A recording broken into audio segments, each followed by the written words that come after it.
to a nice start. Why does it have to be all or nothing all the time? Like, what am I doing? I'm doing it for the show. Field of 68 till I die. This is the Field of 68 After Dark show, the only place that you need to be for college hoops every single night. Ladies and gentlemen, welcome into the Wednesday evening edition of the Field of 68 After Dark here on Sirius XM Channel 84. We are streaming on the Field of 68 YouTube channel. We are live over on our Twitter channel as well. Make sure you jump in the chat. You can ask us questions. We'll be answering them during breaks. We'll be hanging out for the afters as soon as the show is done on Sirius. We're going to be here until about 12:30 tonight. Rob Dauster here. I got Chris Mack. I got Randolph Childress, and I can definitively say that all of us are having a better evening than the students at Illinois, the Orange Crush, who were planning on heading to Iowa. That's a story that we'll get into. We'll discuss that in a little bit. We got a lot to talk about in the Big East. Number 2, Tennessee goes down, and we just finished watching Seton Hall hold off St. John's, and I know producer Dagan is certainly thrilled about that result. But before we get into any of that conversation, we got to talk about Purdue, man. We got to get into this team. I got my Paint Crew t-shirt on. I'm ready to go with them. I think it's time, Chris. I think it's time that we kind of realize what Micah Shrewsbury said after the game. He said the best team in the country, the best player in the country, and the best coach in the country. Is that true? That's a pretty hard argument to make on the other side of it. You know, I think it starts obviously with Zach Edey for him. He's unlike anything anybody has around the country. He's gotten better and better passing the ball. He's going to get double and triple teamed every single night. Their guards are so cerebral to make the one extra pass, you know, because I think that was one of the things that a lot of people talked about is, does Purdue have guys that can break you down off the dribble? I don't know. I mean, I don't want to say you don't need that, but it's probably not as big of a need when you have Zach Edey demanding double and triple teams, and now the ball's being sprayed out to scrambling defenses. The freshman guards have played unbelievably well. You know, you mentioned before the show came on the lead they have in the Big Ten this early, and you know February has just started. They're super impressive, and you know, as Micah said, you know, Matt Painter's just so even keeled. His guys are so daggone tough. He runs great stuff. He doesn't veer from his identity. They're really, really good. They're going to be a hard team to beat. Yeah, I couldn't agree more. I think no one has figured out a way to even really slow him down. I mean, in a sense, Edey is so dominant that tonight we saw, all right, teams are going to say, all right, we're going to go into the game. We're going to double. We're going to triple them, make somebody else beating them. And the other guys step up, whether, you know, tonight it was Mason Gillis. If it was another guy, if it's Loy, if it's Smith, everybody has shown they can step up and beat you. So I don't know. I mean, I don't know. What do you do? I mean, when they've got the most dominant player in college basketball? You do a lot of this, a lot of praying, a lot of hoping. You got to figure out a way to get him in foul trouble, you know, yeah. and I know everybody says maybe, you know, you could pick on big guys defensively, you know, with pick and roll type coverage, because obviously Edey's not going to hedge, you know, far out on the floor. He's going to drop. And, you know, a lot of times that can be a prescription to get big guys in foul trouble if you have guards that can go downhill, but he's not 6'11". You know, he's just a size that nobody's seen. And, you know, even when you don't feel like he's going to even come close to blocking a shot, he's just so daggone big, he affects things. And then offensively, like we talked about, just his ability to demand double and triple teams. Because if you don't double him or triple, he's scoring. He gets so close to the basket, and you almost are alarmed or shocked when he misses a chippy. I think that's where his biggest improvement's been. It's been a defensive end, because there's not fouling. Like tonight, Penn State didn't get a free throw in the first half. Like it's just like, hey, put your arms up, and if they shoot over it and they make it, congratulate them. We take it out and we just go. Do it again. Like, we want to see your shooting percentage shooting over top of him, and he doesn't foul. And he's staying in between the ball and the basket, making people take shots over top of him. And he's so big, you can't throw lobs over him. He's just effective in ways that you just hadn't seen in a long time in basketball. Yeah, I want to ask both of you guys what your take is on how Paint runs this program. I think it's really an interesting story to me, because there was a while where it's kind of like Jay Wright, right? Where there was about a 2 or 3 year stretch kind of in the early 2010s where things kind of went the wrong way. And I don't know if like he was put on the hot seat, if that's fair, but I think he kind of changed the way that he does things. He started looking at some bigger players. I think he really focused on developing the culture and the identity of the program. And now he's just kind of figured out a way to make it work, right? But at the same time, you haven't had that run in March. And I think it's hard for people from a national perspective, Chris, to kind of give a coach that credit when they don't have that Elite Eight trip, when they don't have that deep run on their resume. I hear you. I mean, he was a Kihei Clark scrambled assist to big fella for Virginia. I can't remember his name right now. Mamadi Diakite. Yeah, Diakite from going to the Final Four. Mm-hmm. It's really interesting to see how Matt's run at Purdue has sort of progressed. Early on in his career, he had the kid Carl Landry playing the 5. He was 6'6", 6'7", almost like a Mack size center that could face you, that was strong as hell with his lower body. And then it became A.J. Hammonds and then Caleb Swanigan. And then he's just had, an enormous amount of big guys. And the latest one, obviously, is the biggest of them all. So I don't know who's coming behind Zach because, right now he's got the red shirt freshman playing center behind him. So I don't know if Matt's got a 7'3" guy up his sleeve, in the years to come, or maybe he's trying to get a COVID year for Zach, which I don't see happening. But he just he's really found his identity. He loves to play through his big guys. They do an incredible job of running set plays to get their shooters open. And they've always been, I don't know if Painter's ever played any zone. It's just always been solid half-court, tough man-to-man defense. That's been his MO and his prescription. It's really started to work. And, whether tournament runs or not, I mean, he's a hell of a coach, and he's got to keep knocking on the door. Mm-hmm. He doesn't have to worry about getting there. He's getting there. So you give yourself enough chances with the talent. And we talked about that tonight when we spoke with Gillis. I mean, it's, you give yourself a chance. They're going to be a tough out because of the way they play. And like I said, they got the most dominant guy in college basketball. And you can't go into a game hoping, like, all right, we got to get him in foul trouble because of the way he plays. He just stays between ball and the basket. And that's just going to be hard to do. Like, if you're trying to go into the game thinking you're going to get him in foul trouble, good luck. You just got to hope it happens. We keep waiting on, in the past, the kryptonite's been length, athleticism on the wing, attacking their guards. It's just not working. No one's been able to solve that really yet. Yep. They also have a win over Marquette earlier this season, which all of a sudden looks like an incredible win that no one really paid it. That happened on the night when we were at the Champions Classic. I didn't even watch that game. I don't know anything that happened. I don't even know if I even looked at that box score at any point. I have a take on Edey I want to give you guys real quick, and I want your thoughts on this. So we've called him generational on this show. There's been headlines on YouTube. There's been tweets that have gone out. I think it was Fanta that said he was a generational kind of a player. And I want to push back on that because I think that we don't give Edey enough credit for the amount of work that he's put in. There's nothing like given with him. He's earned every little bit of success that he has. We talked about this, RC, with Mason Gillis in an interview we're going to get to here in a minute. But when Zach Edey first got to Purdue, like, he was terrible. I think the quote that he has is "I sucked" is the way that he phrased it. And to see him develop from being a guy that could barely catch the ball to having the best hands in college basketball, to being this dominant force that is 7'4", 290 pounds and not a defensive liability. Like that's all hard work. That's determination. That's getting up and getting to the gym to do your conditioning. That's doing the ladders on the floor to get your feet quicker. Like, that's work. He's put in the work to make this happen. If anything, he's generational work ethic, right? Big guy with a generational work ethic. And I don't think we give him enough credit for the amount of development that he's made. Does that make sense? Either of you? Go ahead, Chris. I'll just say absolutely. I mean, he played behind Armando Bacot at IMG.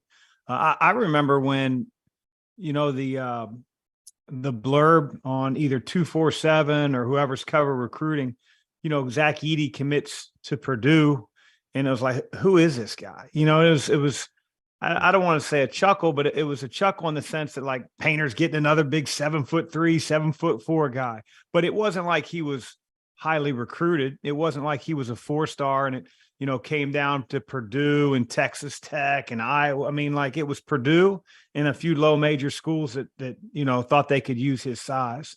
And, you know, I'm sure he got hit in the face with a frying pan when he first got to Purdue in terms of like the speed of the game, his ability to catch, how he could affect the game on defense. And, you know, we've seen it over the last 3 or 4 years, you know, splitting time with Travion Williams and you know, playing behind Harms and now just to sort of be the guy, not only on Purdue, but on the national scene. I mean, you give that kid all the credit in the world for believing in himself when a lot of people didn't. And you also give Purdue a lot of credit for believing in him. Yeah, for keeping going with him and forcing guys to play through him. We talked with Mason Gillis, the Purdue star, 29 points, hit 9 threes. He broke Robbie Hummel's record. It's always nice when you get Robbie Hummel out of the record books. Let's go to that interview. Mason Gillis, the Purdue star, right now. Let me welcome on to the field of 68 after dark, Mason Gillis, the star of the show for the Purdue Boilermakers, the #1 team in the country who went out and beat Penn State tonight, 80-60. Mason finished with 29 points, including 9 threes, which was one better than Robbie Hummel's record at Purdue. So I just want to say, first and foremost, thank you, Mason, for taking Hummel down a peg or two. Guy, every once in a while, he gets too big for his britches. No, he's a great man. He's a great person. You know, definitely. I didn't even realize I was even close to the record. And I was walking around our stadium giving our fans high fives, and he stopped me and said that I had passed him on the record, and I was like shocked. It was really cool because I've always looked up to him. You know, he's a Purdue legend. He's a great player. He's very successful now, so always looked up to him, and it's pretty cool to be able to say that I have that record now. You didn't tell him that in the interview, post-game interview, did you? No. Good. Because you were supposed to tell him, look, I'm better than you. I broke all your records. I'm tired of hearing your voice around here. Like, I'm better than you. That's what you should have told him. Hey, I want to ask you about leading up to tonight, like with the background you've had with the injuries. What does a night like tonight for this team, the year you guys are having, what does that personally mean for you? It's huge. You know, the biggest thing that I've just stuck to is just working hard. Every single day doing what I need to do to make myself a better person, a better basketball player, and then also to help my teammates. And so I think that's what has kept me just a little level-headed, and to be able to focus on the good and not the bad in tough situations, because there's always good and bad in tough situations. It's just up to the individual and what they're going to look at. And so I have great people in my life that keep me focused, keep my mind right, and just to go into every practice, every game, every single day is a blessing. And so just looking at it like that, you know, it takes the pressure off of things and just having fun with the game. I try to tell the guys every single day a couple of things. One, we're one step away, one day away from another championship, and then just to have fun with it, because the season gets long, especially this month that we just passed through. It's probably one of the toughest throughout the season. And so if you're not having fun with it, you're not going to get any better. You're not going to enjoy yourself. You're going to burn out on basketball. And so the group of guys that we have is very special. And it's a blessing to be able to go to work with them every single day. When did you realize you guys had a chance to have a team that could put together a season like this, right? Like, I don't want to jinx anything. I don't want to put the cart in front of the horse, but you're sitting here #1 in the country, 21-1 on the season. No matter what happens, it's been special, right? When did you guys realize, and you individually realize, you had a chance to have a special team? I think the first time it clicked for me was when we were out in Portland. We beat West Virginia, we beat Gonzaga, and we beat Duke. Going into those games, I knew we were a good team. I wasn't scared or nervous to play those big names. But I was just curious on how, like, our young guys were going to perform on a bigger stage, how our returning guys were going to just handle different things. And, I mean, we handled it as well as we could. That tournament was a very, very good springboard for how our season is going. And similar to last year, we had a good season. This year is going a little bit better, but our goals are to win the conference, win the end tournament, and then win the national championship. So that's what we're focused on every single day. You talked about it, but you got young guys there. I mean, I know from a leadership standpoint, you got to help those guys along. How have they surprised you this early. I don't think anybody expected you guys to be this good. Yeah, they've surprised me in just how they play. It's not easy playing in the Big Ten. Anybody that watches the game may think that it looks easy just because the players are good. And But when y'all smoking the league, man, and you got a 3.5 game lead, everybody's gonna think it's easy, man. Y'all making it look easy. That 3.5 isn't big enough. We got to keep winning, and I think that's the best thing about our team and our coaches right now is we take the time to celebrate each and every win, but we don't let it carry on the next. Like, we'll celebrate it tonight, we'll enjoy the win tonight, but tomorrow is work. We're getting ready for IU, so that's what I think has kept us level-headed. And is going to keep us level-headed if we can maintain that. All right. I got to ask you about the big fella, Zach Edey. We call him Shaq Edey around here. He's told this story to us before. Like, when he first got to Purdue, he I think the quote he actually had was, I sucked. And what Payne has kind of told the story before too, is that when he first got to practice, he was like drilling you guys, keep giving him the ball. Keep giving him the ball. Keep throwing it into him. From the first time that you saw Zach Edey play to what he is now, like how big is that improvement? How much better has he gotten? Man, it's tenfold. He's a completely different person. I remember getting yelled at by Coach Payne because I would throw the ball a little bit too hard, or just like areas back then he couldn't catch the ball. I would throw to those areas, and so him and we just had to learn. Talking to each other. He's great at taking criticism. I feel like I'm pretty good at taking criticism. And so whenever he has something to say, I look at him in the eyes and listen to him. Whenever I have something to say, he looks at me in the eyes and listens to me. And the years and years that we've put in time to get better is what you guys see on the court. Between Caleb making the deliveries to Zach, myself making the deliveries to Zach, he couldn't catch the ball when he first got here. Like, he just could not catch the ball, no matter how you threw it to him. If you bounced it to him, if you lobbed it into the air, if you fired it at his forehead, he just couldn't catch the ball. And I wouldn't say he sucked. He just wasn't very good at the time, but he realized that, and he's definitely put in the work. I tip my hat to him, give all the respect to him, because everything he is getting now, he deserves. And he's a great guy too. That's the most important part.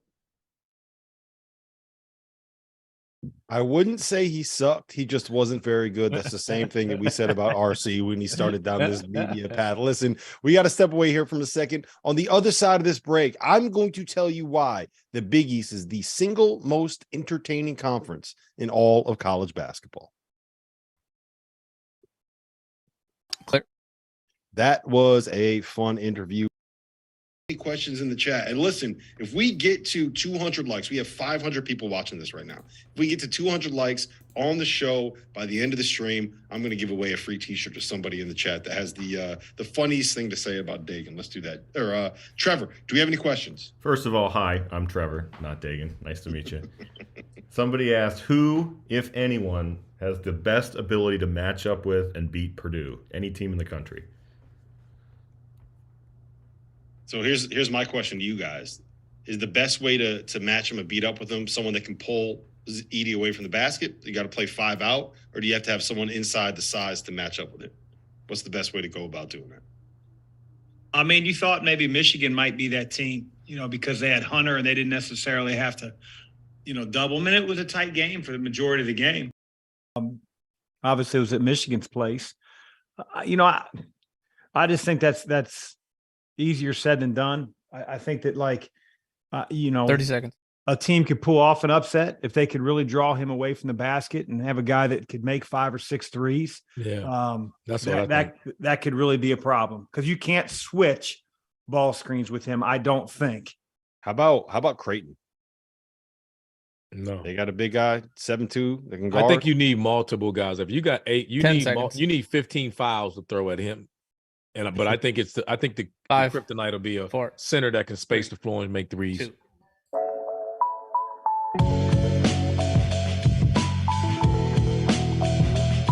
Welcome back. Field of 68 After Dark live, Sirius XM channel 84. We are streaming over on YouTube. Jump in the chat. It is electric in the chat tonight, ladies and gentlemen. Rob Dauster here. I got Chris Mack. I got Randolph Childress, and we are going to be talking a little Big East basketball straight from my heart. You guys know how much I love the Big East Conference. Xavier outlasts Providence in overtime. The luck finally runs out for the Providence Friars, Chris.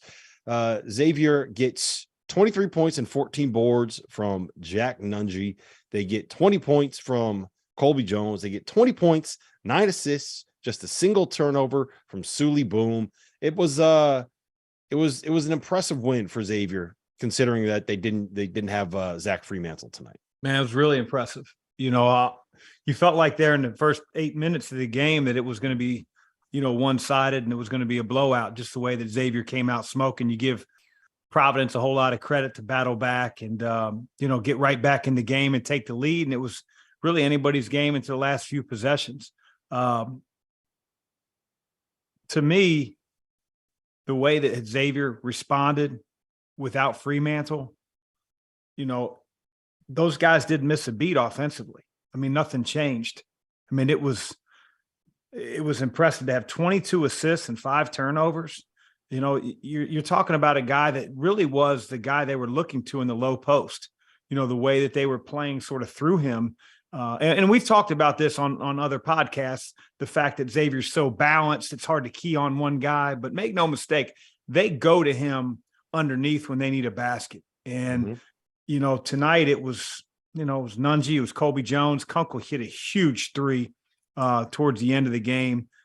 They just have so many shot makers. I don't think they have a ton of depth.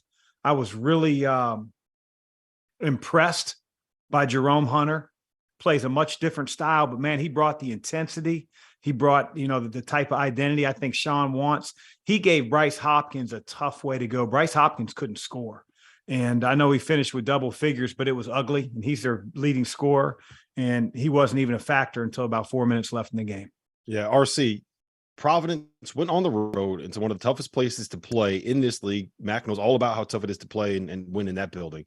They got 10 points on 3 of 14 shooting from Bryce Hopkins. They got 11 points on 3 of 12 shooting from Jared Bynum. That's Ed's 2 guys. Those are their 2 go-to guys, and they still managed to get it to overtime. Look, Jared Bynum hits a 3 from the corner that was halfway in, and they win that game right at the buzzer. So I came away. I know that they lost and they're a game out of first place now, and whatever. I kind of came away thinking Providence is the real deal. Like, that team is no joke. There's no. To me, you lose the game, obviously, but there's no loss in terms of the perception for that team for me. I said this before, and I think everybody thought I was joking around when I said it, but tonight even validated it. I still think they're the team to beat. I still think this is theirs. I think that we didn't lose in that game tonight, didn't show anything. I was more impressed with the comeback. Mm-hmm. I mean, there was the composure was there. They showed at the time out there. Coach Cooley talking to the guys like, look, let's get back to just doing what we're supposed to do. They got out rebound. They got smashed on the glass early. They gave up 7 offensive rebounds in the first 7 or 8 minutes of the game.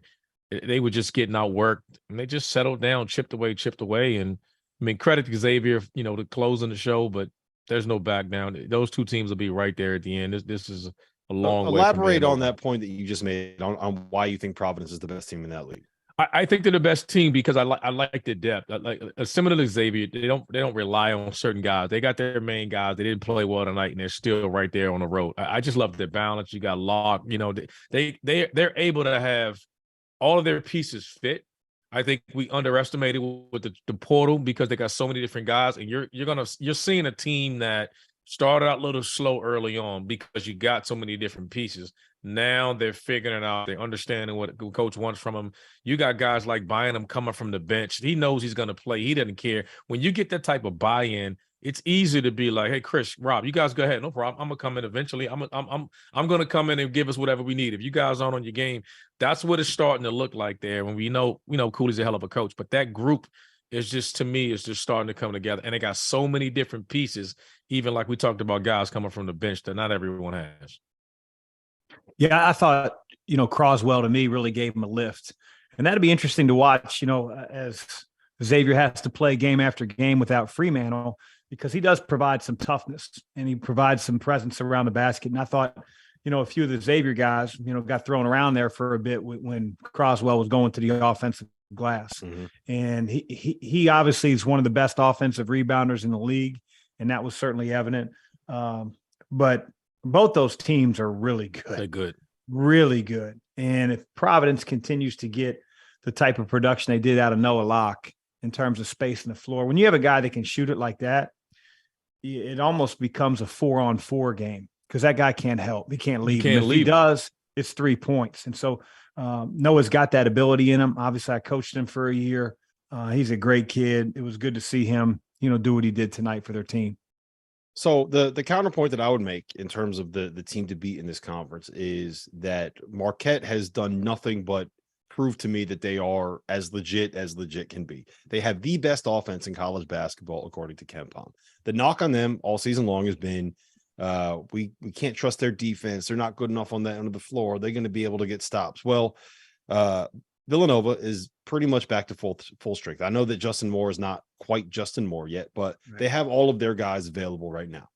They were up 59-55 with 7 minutes and 42 seconds left at Marquette tonight. And Marquette allowed one field goal the rest of the game, and that came with 10 seconds left when it was already decided. So, RC, if Marquette is going to start to guard, and we know what they can be offensively right now. We know how good Tyler Kolek is and Cam Jones and how versatile they are and how tough they are to guard with the big guys that can step away from the basket. Where do they kind of stand in your eyes? Maybe not just in the Big East, but nationally. I mean, they're going to be a tough out. I think all three of these teams we're talking about are teams that we can see making it. They're going to be right there. They got depth. And when you look at the landscape of college basketball, they're not as – I don't think anybody's been as impressive and dominant as Purdue. I think their resume – I think we all would agree they have the best resume. But when you start getting outside of that, we talked about Xavier being difficult to guard. The same thing with this Marquette group. We questioned where they're going to be able to guard. We knew they were so efficient offensively, but it just seemed to be playing good ball. I mean, these three teams, and Creighton's kind of come back out of nowhere that we thought they were left for dead. Now they've risen up and they're fourth and they're starting to come around and play good ball. So, I mean, it's a lot. February is a month. Every game feels like it's doubled. There's so much movement. You either dug yourself in a hole like you're Creighton, or you're trying to establish where you're going to be in a tournament and you're fighting right now. So, I mean, it's still a lot of basketball left to play. You want to get healthy. Teams are starting to get players back. They've had these nicks and injuries and everything. Guys are coming back throughout the league, and sometimes you play teams like Creighton that just dug themselves in a hole early, and you don't want to play them late. And there's so many teams in leagues like that, and it's just going to be a wild ride for each conference. I'm excited about it. I'm actually looking forward to seeing how things shake out. But in the Big East, I think it's still – I don't go outside of Marquette, Providence, and Xavier. I think those three teams will decide who wins the championship. And, to RC's point, if I were coaching right now in the Big East, I would know everybody's schedule. We're all commenting like everything's equal. Yes. But let me tell you, trust me, there are a couple teams that have played their harder games at home versus harder games on the road. And those coaches know, and they're going to have some late Saturday games in February where that team's coming to their place and they're a half game out of first place. So that's like you're reading Greg McDermott's mind right now. I'm telling you, man, they only got 3 losses and they're only a game and a half out of first place. And so they're going to have these teams coming to Omaha. Obviously, anytime you can steal one on the road, you feel like, man, you just won 2 games. Yes. But right now, I mean, there's a lot of inequity in terms of those records that you don't really see. And every one of those Big East coaches knows what it looks like right now. I want to ask you guys about Villanova. We got about 3 minutes before we got to get to a break here. With Justin Moore back, one, have either of you dealt with a player that has had an Achilles injury? And when they come back, like how long does that take? And then 2, how difficult is it to get that player not just healthy and not just playing better, but trusting that he can push off from that same injury again without it popping? Have either of you dealt with an Achilles? Yeah, we've had multiple guys do it, and everybody's different. Yeah. That's the best thing I'd say about it, Chris. I don't know how you feel. I think everybody's different. You have some guys that come back and you're just like, this guy didn't miss a beat. Right. And then some guys are a little slower than others. So it's different. We talked about that before. He was a little rusty. His timing was off the very first game. You can imagine he's scared because you never know when you get the game, when you get off injury like that, because truthfully, it's controlled. The game is the first time you get to go and you got to react in a way that you're not in control of you're reacting in a way. You're not in control of it. You just got to go and play. Yep. And everything else, you're in a controlled environment. When you're in practice, a situation you get to control it. The game, you just got to play it. And so everybody's different. You just don't know. But I tell you what, they're going to be one of those teams that they're going to get better in a team you don't want to play as he gets better the last few games. So you can look at their record at one point and be like, oh, man, that was going to be an easy dub. And then now you're going to be like, holy, we got to deal with a healthy Villanova team. Yeah, there's those teams, man. It happens every year where all of a sudden they get on a roll. I remember St. John's several years ago. It was like they won 5 in a row, and it was like we were going to play them twice in a period of 10 days, and some of the other teams had beaten them when they lost 11 in a row. So it's like we didn't get the St. John's that y'all got early on. So to answer your question before, Rob, I only had one kid doing his Achilles. It was Mike James last year, and that really hurt our team. But I sort of liken Achilles to ACLs because they're about the same amount of time rehab wise. And it's just like RC said, a lot of those are just going to be dependent on the patient and the kid. And so getting comfortable is way different than being released. And each guy takes a little bit different, but I saw Justin Moore make a little bit of a jump tonight from his first game. I think he felt a hell of a lot more comfortable. He looked a lot more comfortable. He was definitely more aggressive. He's going to be a huge piece. Yeah. I'll tell you this much. It feels like the Big East always has teams that kind of make these weird runs, whether it was Georgetown from the 12 seed that won the league, whether it was UConn in 2011, the 9 seed that went in and won the Big East tournament title. Do you guys remember Jerry McNamara? I think it was 2006, took them from the bubble to a 5 seed, right? There's always weird things that happen in the Garden. That's why the Big East tournament is the best tournament. And I would not be shocked if we looked up on March 12th at 9 p.m. in Madison Square Garden and Kyle Neptune is up there holding the Big East tournament trophy with Justin Moore. That would not shock me at all. And that would, I think, qualify as a bid thief. So I would not. That's something that I'm rooting for. I don't know if I'm allowed to say that as a UConn fan, but I would love to see that happen. We got to get to break here, but when we come back, number 2, Tennessee fell. I'm going to tell you why that earned somebody else a trip to the NCAA tournament. All right, Trevor, what do we got in the chat? Chat, can we get to 200 likes on the show? Can we get there? Come on, chat. Let's get to 200 likes. It's so easy to hit the button. Come on. We're halfway there. We're halfway there. Trevor, what do we got? I'm obligated to ask you this one, Rob. Will Seton Hall finish above UConn in the Big East standings? They currently are. I don't think so. I think that currently are. Yeah. Mm-hmm. I think what is it, like 7-6 to 6-6 or something like that. 7-5, 6-6. Yeah. I feel I feel good about the way that UConn finishes this season. I think I said this the other day, but they kind of figured out a way to use Andre Jackson as a screener in the second half against Xavier, and that forces defenses the defender to be engaged. And I think that changed. Like, you can't just help off them anymore when that happens. So if they can maximize that, then they'll be able to make a run. Who is the best team in the state of Florida? FAU. Yeah, probably, right? Miami. Yeah, Miami. That's who I would say. Tonight it was the Gators. Hell of a win. Wasn't the Florida State Seminoles, that's for sure. What's that? Hey, they gave me a rough way. 15. They gave me a rough way to go here at Louisville, so I can talk shit about them if I want. Oh, 10 gosh, that was bad. Hit the like button. Hit it now. 5, 4. Streaming over on YouTube. Make sure you head over, jump to the chat, come into the afters. We're going to be answering your questions. We do it during every break. Rob Dauster, Chris Mack, Randolph Childress. And guys, number 2 team in the country, Tennessee, goes down on the road in the O-Dome. You don't walk into the O-Dome and just expect to win.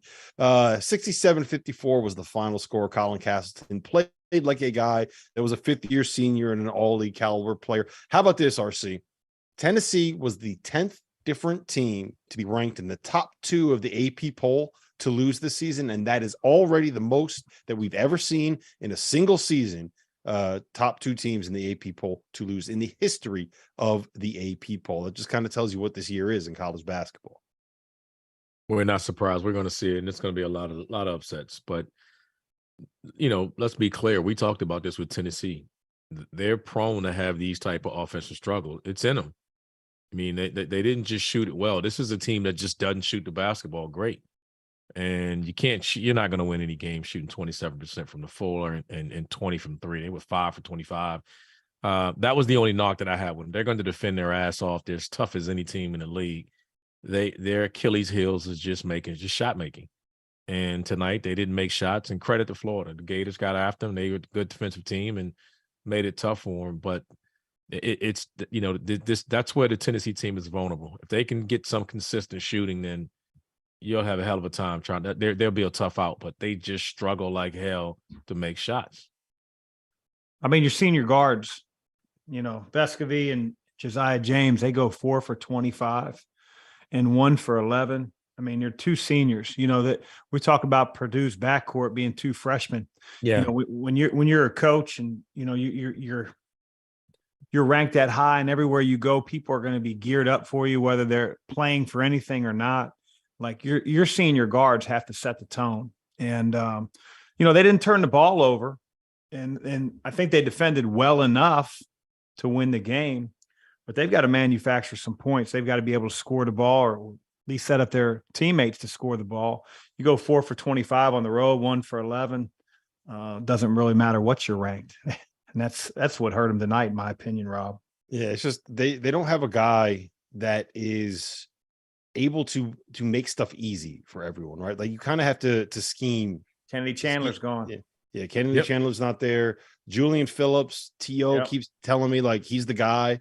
Either he's not ready or Rick Barnes doesn't trust him yet. Whatever it is, we're just not seeing it from Julian Phillips yet.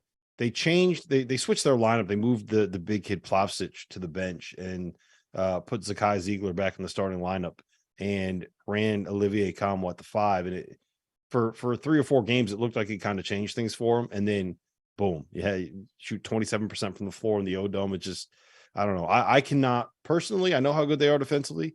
I just cannot trust that Tennessee team, RC.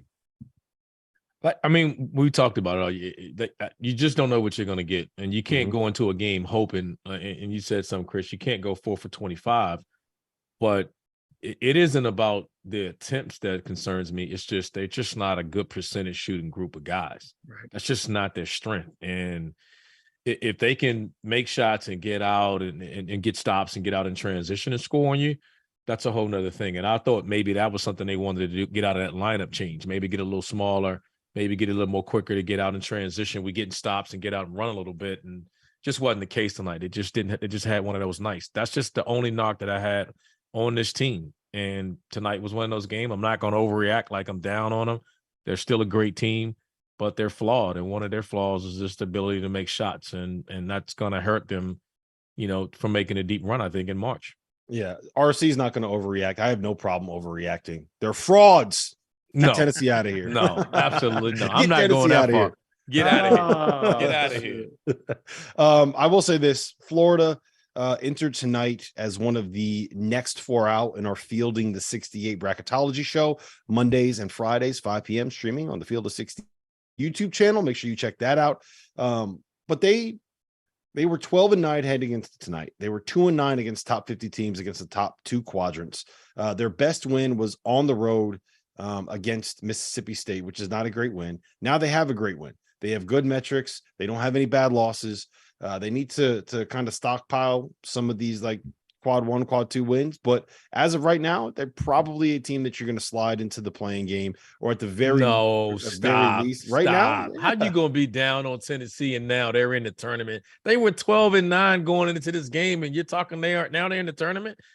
Get out of here. I think they are very much in the mix. They are very much in the conversation because what their profile is decent without anything at the top of it, without anything that to kind of pin and say that's what we're capable of doing. And now they just beat up RC's national title favorite, the Tennessee. Okay, so talk to me after they get through with Kentucky and Alabama. Yeah, it might not be pretty. Well, if they lose to them, you're talking about I'm talking about right now. I'm living in the moment, RC. I'm living in the moment, RC. They got Vandy twice, Ole Miss, and Florida after that, and they play Kentucky again later in the year. But their next 2 games is Kentucky and Florida. Talk to me after that before we tournament. They need to win them 2 then. Then we'll put them in. Fair enough. Fair enough. All right. I want to talk about the ACC because there is a little budding rivalry that I'm fascinated by between the Pitt Panthers and the North Carolina Tar Heels. Pitt has officially swept North Carolina. They are a game and a half up on the Tar Heels in the ACC standings. They are a game out of first. To tell you how messed up the ACC is this season, Clemson, who just lost at BC, is still in first place, and Pitt, who just swept North Carolina, is sitting in third place in that league. I don't know what to make of this conference. I want to talk about this rivalry though, because there were some heated words from Jason Capel after the game. Jeff Capel kind of explained it as his brother was fired up about a trolling social media post from the North Carolina team. I have no idea what that's about, but I'll tell you this much. If we have Jeff Capel, Duke alum, coaching a Pitt team that is good, that has a passionate fan base, Chris,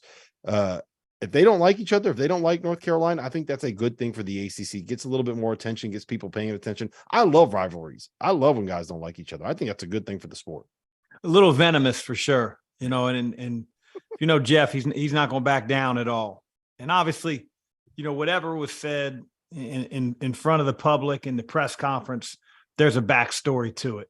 Mm-hmm. I don't know it. I don't pretend to know it. I'm sure you can get on social media and try to figure out all the people that are speculating on the history of it.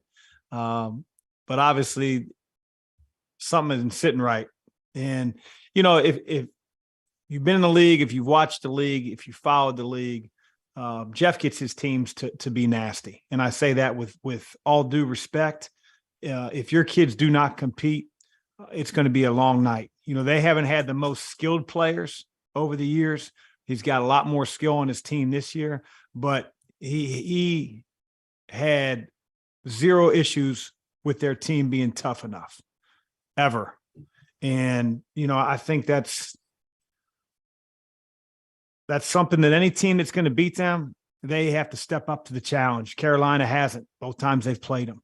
You know, I think Carolina's got bigger issues besides toughness. They're not very deep. You know, they're not, you know, Jalen Washington, you know, hardly plays now. And when Baycott couldn't go a couple games ago, I thought he was terrific.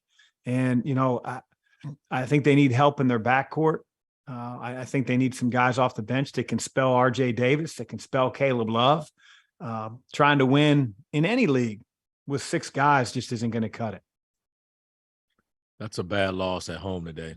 And I mean, talking about the Capel situation, I think it's more of a, for whatever reason, when Jason committed there, it was during that transition time where Carolina basketball wasn't doing very well. And he was doing that transition. I think because of his brother going to the rival school, I think there's just a little bit of concern or a disappointment, I'd say, when you're a Twitter handle that I'm assuming is coming from the athletic department or somewhere like that kind of attacks you as a former player.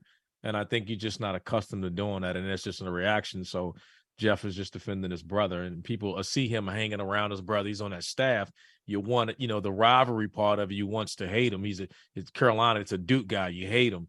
But that's his brother. So, you know, you get that, but that team isn't going anywhere. And I can have no problem telling you now, I think they'll make the tournament. Their guard play is strong. They got 4 really good guards, and they just kind of attack. I think JB Burton leads that, his physicality and his playmaking, and he's a closer for him. They're going to be a tough out. They have 9 games left. I think 8 of those games on the bottom half of the ACC. I can see them going 7-9 or something, finishing out the rest of the year. And I don't know how they don't get in if they do that. Well, what makes them, Chris, you mentioned how Pitt has always played hard, right? Is it just Jeff was able to take advantage of the portal? Was he able to get the guys that he needed? Is it just a matter of getting people healthy? Because when you look at it from like a big picture perspective, they're doing all this and they don't even have the big kid Hewley playing right now. Yeah, you know, he got dealt a tough blow a couple of years ago. You know, he had some internal chemistry issues. He also had, I remember the night we played them at Pitt, And two of their best players got hurt in practice, hit each other. One of them had busted shin and knee problem. And, that was like an hour before the game that we find out. And I just feel like this year there's been a lot more stability. He certainly, like a lot of coaches around the country, has used the portal to his advantage. So now he has experience. He has guys that, again, you have to foster that chemistry, and you have to get guys with a chip on his shoulder. But I think Jeff coaches that way, because even, again, when his teams were, maybe less talented, maybe he didn't have as much depth, they still had that identity, some nastiness, some toughness. They were going to play hard. They were going to talk at you, talk to you. And, with Xavier Johnson, guys like that. And so to me, their record's a lot better, but their identity's a lot similar to past teams that Jeff's had. They can just score it a lot better now. All right, RC, real quick, we got about a minute before we got to get to break, but we've talked about this ad nauseum at this point this season. North Carolina seems to forget that they have a first-team All-American, potential national player of the year heading into the season in Armando Bacot at the 5. It seems like at times they just kind of don't realize that that's their best option. It's just throw it to the big fella and figure it out from there. I don't understand it. I don't, guys. I think tonight, what was so concerning about tonight was even when they went multiple possessions and he didn't touch it, they came out of a timeout and traveled or threw it away, trying to get it in the post. I mean, the execution just coming out of after timeouts was just like bad. And it wasn't, and I'm not sitting here, it's not a coaching thing. It's just like, guys, what are you doing? Like, he draws up the play and you just travel trying to feed the post, or you do something like that. I don't know. The shot selection still concerns me with these guys. Can you fix that? Take some crazy shots. Can you fix that in the middle of a season? The bench. I mean, Chris, is there anything that you do? That's the only thing you do with shot selection issues, right? I mean, you sit down. Yeah, well, I think it's on your really good teams. In Carolina, make no mistake, they should be a really good team. I think it starts with your players. I think those guys are in the locker room like, hey, pardon my language. Hey, motherfucker, throw me the ball. Throw the damn ball in here. You know what I mean? And you got to want to know. You should know that. Like, throw me the damn ball. And I think Armando, without knowing him very well, only coaching against him, never coaching him, he just seems like a really nice kid. Too nice. And I'm going to tell you this, he can really pass. So why we're not feeding him, why we're not throwing him the ball literally every other time down the floor is mind-boggling. Why he isn't getting the ball. And I'm not going to put this on Hubert Davis and his coaching staff. Like if you're 3-year, 4-year teammates with Armando, like some of those guys are, there should be a chemistry of like, throw him the damn ball, let him get close to the basket. A lot like Zach Edey, who, by the way, backed him up at IMG years ago. Like when the other team doubles him, he will throw the ball out. He will find cutters. Leaky Black cutting to the basket. If he's open, he'll hit him. If they suck in on there, he'll kick it out to RJ Davis and Caleb Love. And now those guys are playing off of closeouts. And there's something missing between those players in terms of their chemistry. Why that's not happening, I don't know. Mm-hmm. There's a lot to get to with that North Carolina team, where we're going to continue this conversation a little bit when I put Wake Forest legend Randolph Childress in an incredibly uncomfortable position and make him tell me who he likes the most out of Duke, North Carolina, and NC State. Coming up next. Oh, man, I can't wait for this last segment. All right. Man. All right. Trevor, how close are we to 200 likes? Are we there yet? We're not there yet. We need 43 more to go. 43 more to go. All right. What questions do we have in the chat? Do you guys think at the end of the day, Carolina will make or miss the tournament? Make. They'll make it. Make. Mack, are you in on that? What they're making it? They're dancing, North Carolina? Yeah, they're dancing. It's just going to be dancing at a higher seed than we thought. Yeah. It's North Carolina. They'll win a couple games where, although there aren't a lot of opportunities in the ACC, but they'll win one or two, I would think. Yeah, and it's North Carolina. Like, where's the ACC tournament out too? Greensboro. Of course. Yeah, home game for them. Of course. North Carolina and Kentucky are like UCLA in 2021. They're going to get to the tournament no matter what because it's North Carolina and Kentucky. If they have to, they'll put them in a playing game and come up with some excuse. Maybe that's the conspiracy theorist in me, but I think that's what happens. Rob, this one's right up your alley. 30 seconds. What is a more fun conference, Big East or Big 12? I think it's the Big East. The matchups at the top, but the wars in the Big 12 are just, man, it's something else. We're going to disagree about this forever, RC. No. You don't really believe that. That's your 10 UConn seconds. bias, man, talking right there. Big 12. Hey, look, man, it running has with not this been thing, fun right? watching UConn. I've had to watch this 5, UConn team play for a month. 4, 3, 2.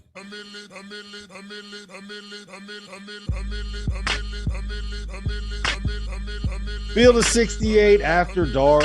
Sirius XM channel 84. Rob Dauster here. I got Chris Mack. I got Randolph Childress. We got about 8 minutes left before we head to the afters over on our YouTube channel. That is the Field of 68 YouTube channel where we stream every single night. We'll answer your questions in the chat there. I teased it before we headed to a break. I'm going to make RC tell me who he likes the most, but we're going to play a little bit of game with this, and it's one of my favorite games to play. It's buy, sell, hold. You got to pick one for each category. RC, we're going to you first. North Carolina, NC State, Duke. Who are you buying? Who are you selling? Who are you holding? Who do you feel the best about? I'm buying NC State. I love their guard play, and the biggest surprise is DJ Burns. I didn't think they'd get that out of him. The minutes that he's able to play and give them inside, he's been on a tear lately. I think Tarquavian Smith is the best scorer in the league. I don't think it's close. I think Jarkel Joyner is a heck of a player himself. Casey Morcell's been shooting the hell out of the basketball, defending at a high level. They're a scary team. They can flat out score. And if they turn you over tonight, they didn't turn Florida State over as much, but they're starting to defend and play really, really well on that side of the ball. And if they can, if they can flat out score. I mean, their guards are as productive and as good as anybody in the country. I mean, explosive. Like Tarquavian can flat out score it. And I said this the other day, outside of Filipowski, he's probably the highest drafted prospect in the league. I don't know if you guys can think of anybody else. I think he's a first-round draft pick, and outside of Filipowski, who in the league gets drafted over him? I might take him over Filipowski. I'm not saying you wouldn't. I'm just saying, but just going off of the average rankings, when you look at the entire league, name me a better prospect for where he's going to be drafted in the league. You might be right. Baby T. I told you guys where that nickname came from, right? Baby T. No. We had the interview. I asked him why people call him Baby T, and he said, because my name's long, it starts with T, and I was a baby once. You know who I gotta sell? And to answer that, I'm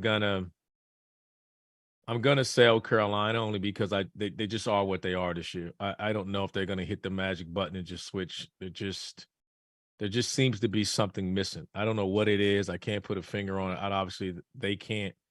At least we know Duke is young, right? They've had some health issues and they're freshmen. What I don't get is we got seniors here, right? Like at some point as seniors, they need to figure this out amongst themselves, like Chris alluded to early. And the fact that hasn't happened yet concerns me, whereas that, okay, Duke's going to get Derek Whitehead back. Lively is understanding what he is. They're going to get Derek back. And it's just, they've been missing guys. Roach has been out. He's missed time. So they're freshmen and their guys has missed time. Filipowski's starting to figure things out. I'm okay with where they are right now. And I think they'll figure some things out as they go forward. At least we know they're freshmen and they're young. I don't know what we're going to say about Carolina because they're not young. Yeah, I tend to agree. Chris, where do you stand? I'm definitely buying NC State, for all the right reasons that Randolph alluded to, man.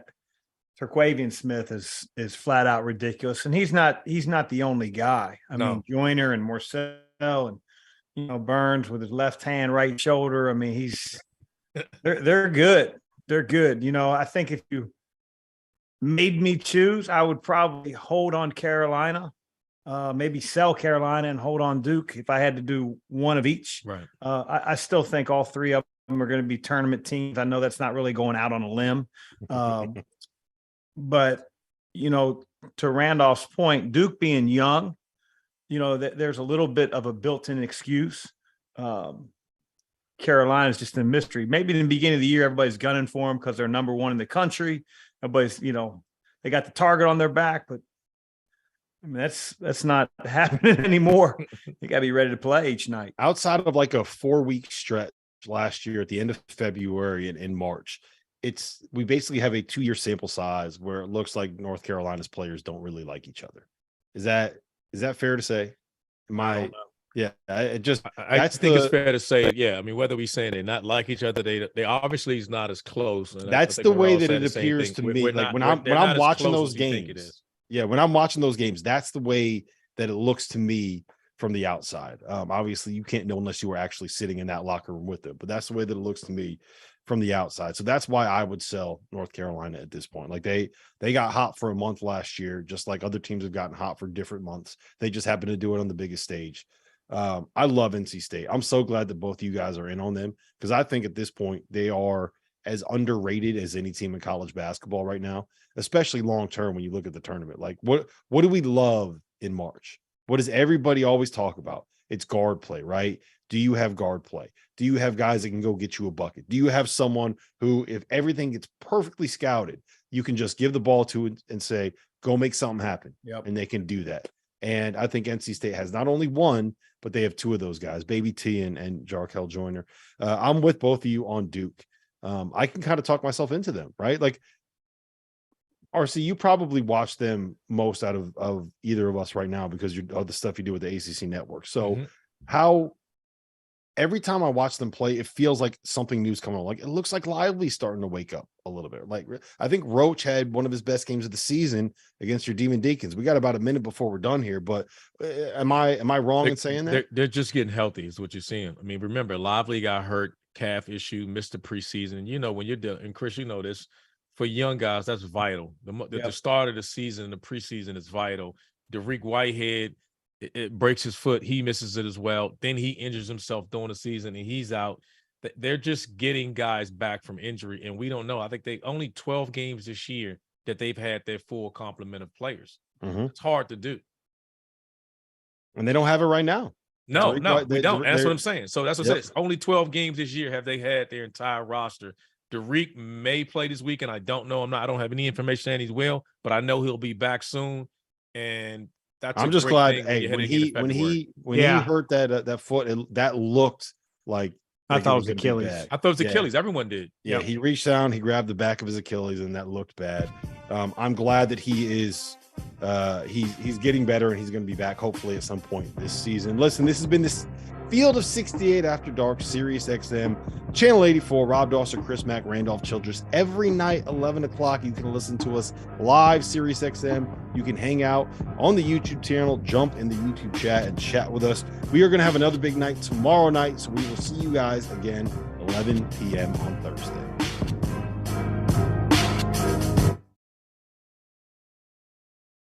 All right, Trevor, it is the afters. I always feel like I'm giving an Oscar speech anytime Kono jumps on. Kono is our Sirius XM producer, guys. He's awesome. He's the best. Give him a like. Hit that like button if you think Kono's the best. 17. We need 17 likes. Whenever they start playing that music, I'm like, shit, I'm the Oscar performer, right? Like I gotta get out of here. They're playing me off the stage, trying to run me out of here. All right, what do we got, Trevor? What do we got? Questions in the chat. We're gonna start out with this one. If Louisville wins and no one talks about it, did it ever really happen? It happened, man. They was going to be my toast. One of my toasts for the Knights, man. I was going to celebrate Louisville, man. They won a game tonight. Finally. I was going to do something. They got out the basement. Needed that one. Man. It's true. They're not in last place anymore in the ACC. But my toast is going to be something similar. So, Trevor, let's save that. Let's save that conversation for the end. Okay, we're tabling that. Assuming your number one is Virginia, who's your second best team in the ACC? Mack, I'm going to you first. I would say Miami. I just like their guard play. I think, you talk about Terquavian, and I think Isaiah Wong could be that guy for him. And, I just think that, they've sort of been there. I don't know where they're at exactly right now in the standings, but I think Miami's pretty daggone good. Yeah. Life Wallet Nigel Paxman showing up recently. Yep. Nigel's been playing well. I still like Clemson as well. I think they're good. I think there's a familiarity right there when you're assistant. I think, you kind of take that for granted. You just look at the record and be like, oh, Clemson's supposed to just beat the brakes off BC, and you got an assistant that spent quite a bit of time that knows you well and kind of preaches the same philosophy defensively in tough teams. And I like their team. I like what they have. I like what Hunter Tyson does. I think Chase Hunter as a lead guard who just got back, and his team was missing Hemingway, that was his first game back. Brevin Galloway's still out, and so we don't know when he's coming back, hopefully next week. So they're going to get some hopefully his back. nuts have been reattached. Yeah. I'm assuming all that's taken care of. That hurt me just even hearing it. That make you cringe when you hear about it. But I think Clemson's legit. They've always been a tough team, Chris. Defensively with Brad Brunell's teams, got an identity. They're always going to be there. I just like them. I think they're going to be there in the end. Yeah, you got that same, half court. Yep. It's going to be a grind. It's hard to play against them. And they got guys, I think, offensively now. I think with Hunter Tyson, P.J. Hall, and Chase Hunter, now they got guys that can attack you in different ways. Yeah.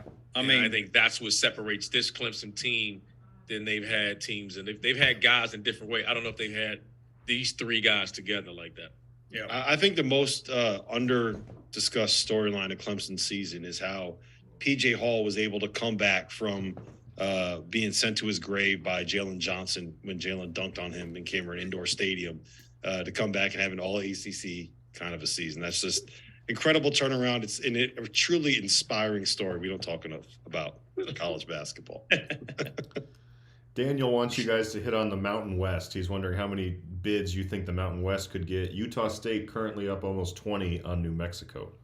Yeah, it's I think it's 3, potentially 4, if things kind of break the right way and you get the right wins. And I don't know if anyone's going to get higher than like a 10 seed, maybe like a 9 seed, something like that when it's all said and done. But there are enough teams that are in that range that I think you're going to get 3, and there's a chance for you to end up getting 4. So it's a good league this year, man. It's tough. It's fun. I can't wait. I really want Timmy Miles to find a way to get that thing going to San Jose State, because when Timmy Miles is out here being relevant, carrying around backpacks full of Coors Lights, that's when you know college basketball is at its best. Mack, can you get on board with that? Like if he's a Coors Light guy and you're a Miller Light guy, is that like what would happen? Like, can you guys hang out? Yeah, I got nothing against Coors Light. Anytime a Miller Lite's not available, that would be a second go-to. That's your backup. That would be my backup. Like as long as it's not Bud Light. If it's Bud Light, I can't mess with them. Why? What's wrong with Bud Light? I don't like Bud Light. Just I don't know, man. From my college days, I don't like bad story. It's a story behind that one, Rob. We gotta find a story on that one. Nah, that's probably why me and Jin don't get along. It's probably something similar, huh? Yeah, I can dig Coors Light as long as the mountains are blue. Right. Yeah. Hands got to be cold. Brandon wants to know what Coach Mack's funniest tech story is. In terms of getting technical, like getting teed up. Oh shit! I don't think those are funny. I get one. I would get one every year. I think there was one year in my coaching career where I didn't get one. I was super excited, but like I was never smart enough to be like, okay, this is going to be intentional. I'm going to get a technical. I'm going to get our guys fired up. I think that's a great story afterwards when your team goes on a run, you end up winning a game and, they give you credit. But like, I never wanted to get a technical. I just got so pissed off at the refs that, you lose your cool sometimes. So I don't think I have a really funny story that I can really remember. Can you give me a good Jalen Reynolds story? Because I know you got a lot of really good Jalen Reynolds stories. Can you give me a good one? For people that don't remember Jalen Reynolds, he played for Xavier from 2013 to about 2017, somewhere in there. Right around there. Like big, physical, athletic dude. And the best way that I could describe him is he was, for about a 2-year period, the one guy in college basketball that you did not want to cross. total warrior. I mean, Jalen was a warrior.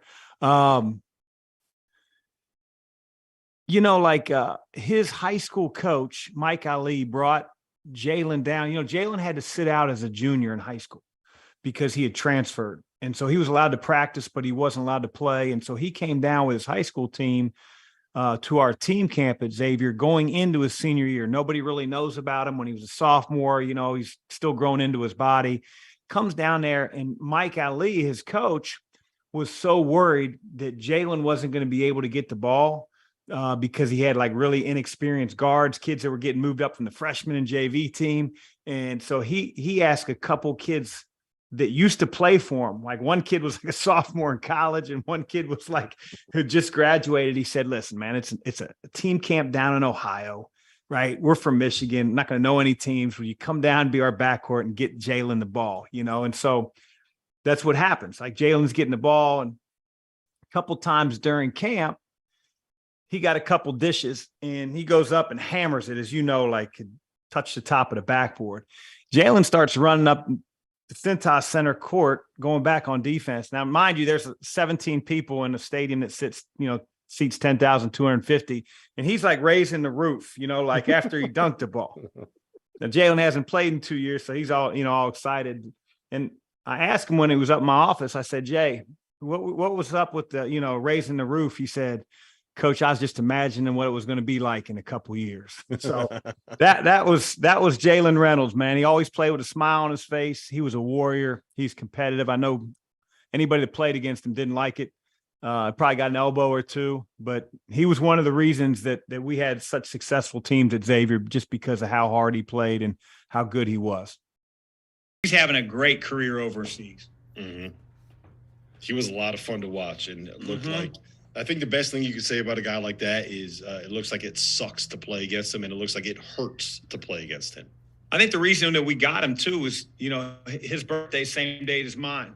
So I don't know how it came about, but he said something like, I was born December 30th. And I said, yeah, that's my birthday. He didn't believe me. He thought Coach was lying to him, trying to pull out my ID and showed him. He had a big smile on his face. He said, Coach, I think this is meant to be. So there you go. Is that the first recruit you ever had that you ever got because of your birthday? Probably the first and only. Pretty good birthday, though. You got Tiger Woods, LeBron James, Coach Mack, and Jalen Reynolds. There you go. So you're what, like the fifth best basketball player? Should be a Wheaties box. You should be on a Wheaties box. I'm the grad assistant. Okay, we're getting ahead of ourselves here, but we have two Purdue fans asking what you guys think the ceiling for next year's team is if they return everyone. They won't, because he's big fella ain't coming back. I mean, be higher than this year. Yeah, they're 20. They're 21-1. They're going to be 22-0 instead of 21-1. Yeah, so their ceiling is they don't lose to Rutgers by 1 point. Yeah, no way Zach is coming back. Right? He can't come back. He can't come back. They don't have the NIL setup at Purdue. That part of the reason Oscar Tshiebwe's back is because he's. They might not have the setup at Purdue, but I think he'd have such a national. Yes. Ring to his name and just the uniqueness might be something Matt might want to look into. Yeah, right. It'd be a conversation I've already started having. Hey, look, I support you leaving, but what do we got to do, man? What's it going to take? Give me a number. This is what I'm hearing. For college basketball, at least it's a conversation now. Yes. Yes. Mm-hmm. Somebody I made that point. I'm sorry to cut you off. I've made that point so many times over the years. Think about how many players would have been able to come back to college basketball if it wasn't a strictly financial decision. Yeah. How many guys left because they needed to go make $80,000 overseas because they needed to help, pay. They had a kid or something like that. How many people asked went to the G Armando League? that? Remember that with Jeff? Yeah. With Jeff the other night, I asked Armando that. I said, look, let's be honest, because I didn't want to, I said, look, I'm not here to speculate on any future decisions or whatever. I said, but let's be honest, if you were to come back to school next year and just put it out there and say, hey, you going? I said, if someone offers you $2 to $3 million, I mean, let's be honest, you got to take that seriously. And he said it. He came back and said, you know what? You're right. If someone does offer me that, I got to entertain it.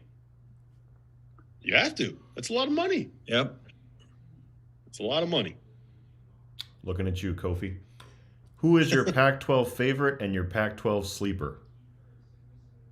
Oh, man. Who's your favorite? You got to pick one. UCLA, Arizona. UCLA, a healthy UCLA. Mine's UCLA. Yeah. If they're healthy, yeah. Yeah, experienced. Mick does a terrific job. Those guys are defending like they've never defended before. That's my team, and they've been there. Mm-hmm. I like Arizona. I like their talent. Yeah, I think Arizona's more dangerous, but at the end of the day, you got to be able to guard teams that are going to go small and guard teams that are going to space you out. And I think we've seen with Arizona, they can have some trouble with that. Mm-hmm. Azuolas, I love Azuolas Tubelis, but when he's your foreman and you got to get out there and you got to guard someone on the perimeter, like we saw Washington State carve them up in Tucson a month ago doing that. So I'm with you. You got a sleeper, RC? You got a sleeper in the Pac-12? I like Arizona State. I don't know if I would call that a sleeper, but I just think I like Arizona State. Give me USC. Yeah. Boogie Ellis, the big kid, Vincent. I'm not even going to try to pronounce his last. Iwuchukwu. Yeah. Iwuchukwu. Drew Peterson. He's a good player. I like that team. Here's a weird one. Oh, boy. Can you guys speak to Jeff Goodman being the dark horse candidate for the Notre Dame job? Can you imagine Jeff Goodman trying to coach a basketball team? Oh my gosh! Imagine him trying. I just want to see him be upset. That's all. I just want to see him get mad. I want to see him try to break down film. I want to put film on, and I want to see him break it down to try to explain what's happening. That's what I want. Yeah. I mean, he would act like he knows what he's doing. That's what he's done his entire life. And look right. Where he is now. Very true. Maybe he might actually get some wins. You never know. All it takes is one win, apparently, to not be the worst team in the ACC. So, problem is, Jeff would be asking all his players, hey, where are we going to the bars tonight after we win? What's the best? Who got the best draft? Right. Yep. Hey, we just hit 200 likes. So, Dagan, keep an eye on the chat because the best roast of Dagan in the chat is going to end up getting. I'm going to send them a free T-shirt. That's what I'm going to do. Something from our merch store, whatever they want. Field68.shop. What else we got, Trevor? You got 5 minutes to roast Dagan, chat. Go for it. 5 minutes. Get them. Let's see. What the heck happened to Ohio State and Michigan? Who wants to go first on that one? I'll say with Ohio State, I was never high on them. I didn't think that they could score the ball this year. I didn't think they had a lot outside of. I thought Zed, big fella, was a solid piece, but obviously he controls the paint. Sensenball's been out. He's been the real deal as a freshman. I think he's been godsend. Without him, this team is. Well, I think they're relying on freshmen. Yeah. Mm-hmm. You got Bruce Thornton. You got Sensenball. Yeah. I don't know too many good teams that, are going to rely that heavily on freshmen. Obviously, Alabama's got 3 in their starting lineup. And Purdue. But generally, this is typical. There's more Ohio States than there are Purdue's and Alabama's, with freshmen in the lineups. So, with Michigan, obviously Llewellyn getting hurt didn't help them. But I agree with RC. I don't think that Ohio State has fallen off. I don't know if the expectations were what maybe the question sort of got posed as. I think that they were a little overvalued at the start of the year. They should probably be better than 3-7 in the league and 11-10 overall, but they're kind of a middle of the pack team. So we're talking about 2 losses, a difference of what you should. Which is what you're okay with, right? They were right there to win a couple of more games. So it's not like we were picking them to win the Big Ten. So it's all right, they're right. Game or two, they could win. They could, it wouldn't surprise They had the ball at home on a final possession to beat Purdue. Yeah. Right. And they kind of messed up the play a little bit. But if they get off a good shot and Bryce Sensabaugh hits it, then they end up winning that game. And it's a very different conversation for their season. They win that game. Okay, I'm not sure the chat understands what roast Dagan means because all of them are just saying we love Dagan. That's not. No, we don't love Dagan. That's not how the free merch works. Nuts hanging Dagan. If you It's a want the good thing shirt, that you Nuts know. hanging Dagan did not have go through what Brevin Galloway went through. You know, he's back. He's warmed up the other day. I saw him stretching and moving a little bit. Good for him, man. If I had to get surgery on my nuts, I think it'd be a long time before I started playing basketball. A long time. What else? Anything else, Trevor? How is Coach Mack dealing with the Bengals loss? That was asked earlier. I appreciate the question. I'm hanging in there. You know, I think I'm better than I thought I'd be.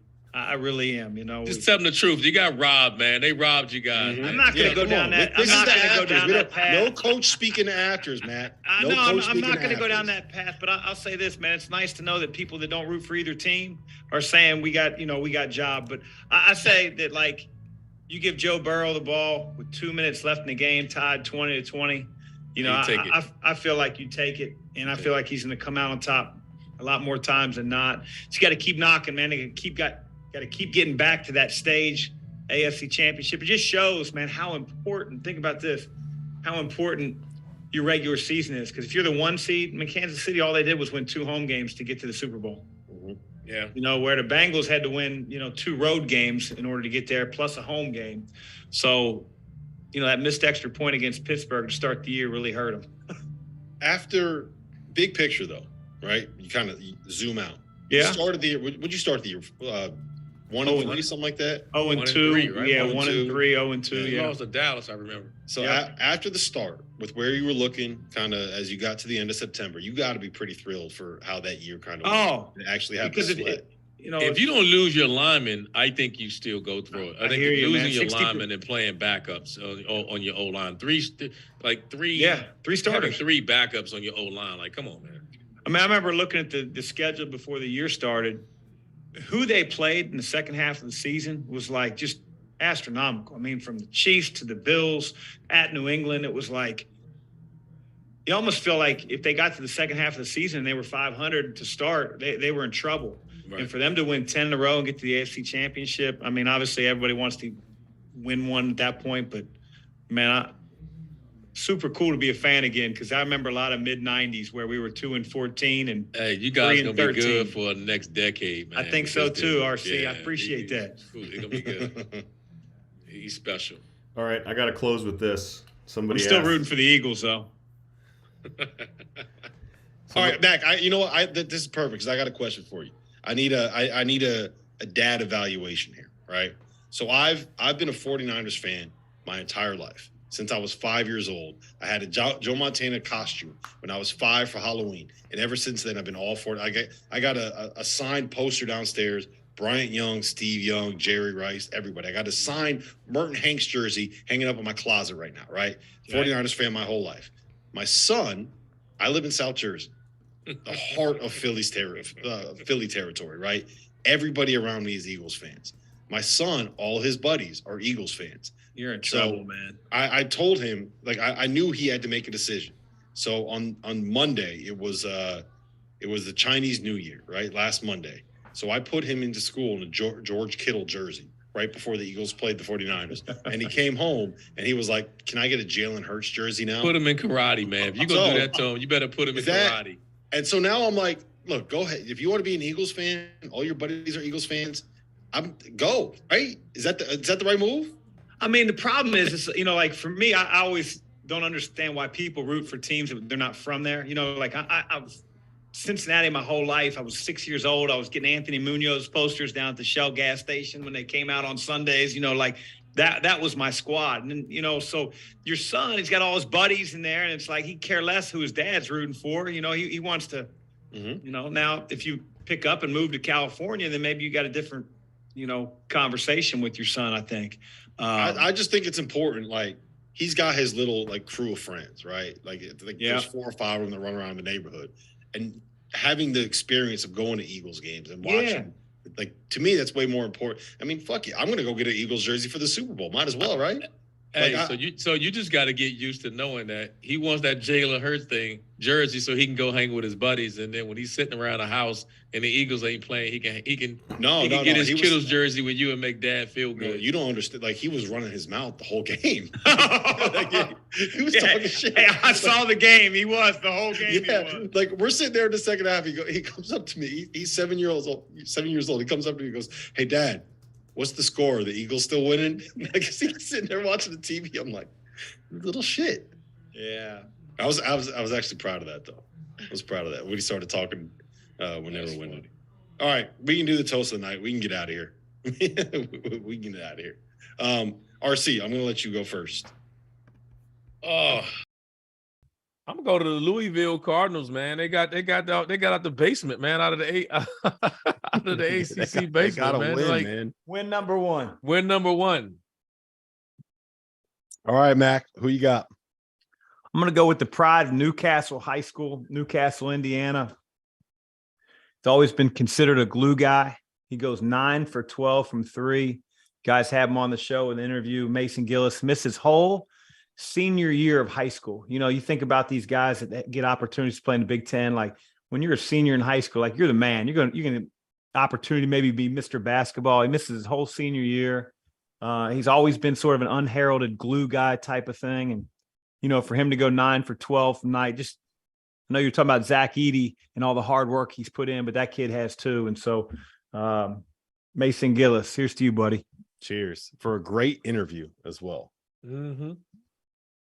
All right, so my toast is going to go to Florida State, and this is why. Florida State got 30-piece by North Carolina State tonight. They got humiliated. When the first time I looked at that score, it was 30-4. But nobody is talking about that because Georgia Tech lost to Louisville. Georgia Tech is in last place in the conference, and nobody is talking about the fact that Florida State got 30-piece tonight. So cheers, Leonard Hamilton.